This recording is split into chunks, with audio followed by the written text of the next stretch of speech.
வணக்கம் தமிழ் உறவுகளே. நம்ம இன்னைக்கு எங்க வந்திருக்கோம்னு பாத்தீங்கன்னா, பூலோக சொர்க்கம்னு சொல்லக்கூடிய ஸ்ரீ வாஞ்சமய பரிகார ஸ்தலமான ஆயுள் விருத்தி ஸ்தலத்துக்கு தான் வந்திருக்கோம்.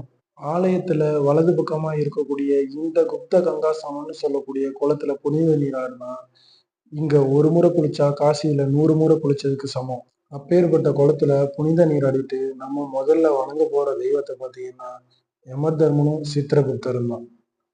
இந்த ஜென்மத்திலேயோ அல்லது முன் ஜென்மத்திலேயோ நம்மளுக்கு ஏற்பட்ட பாவ சாப தோஷங்கள் அல்லது முன்னோர்களால் ஏற்பட்ட பாவங்கள் அனைத்தும் இந்த யமதர்மனை வழிபட்டு அர்ச்சனை பண்ணிட்டு இந்த தேங்காய் பிரசாதத்தை அங்கேயே விட்டுட்டு வந்துடுறது நல்லது. அது மட்டும் இல்லாம இங்க தீராத நோய், தீராத கடன் பிரச்சனை, மரண பயம் இது எல்லாத்தையும் தீர்க்கக்கூடிய ஒரே ஸ்தலம் ஸ்ரீவாஞ்சியம், விரும்பி ஏற்றுக்கொள்ளப்பட்ட இடம்.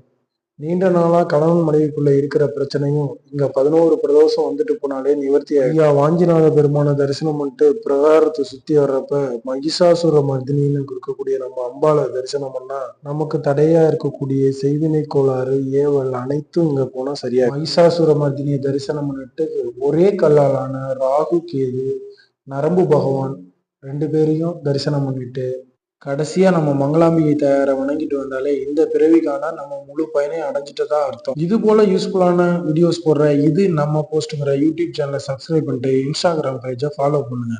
மறக்காம உங்க ஃப்ரெண்ட்ஸுக்கு ஷேர் பண்ணுங்க.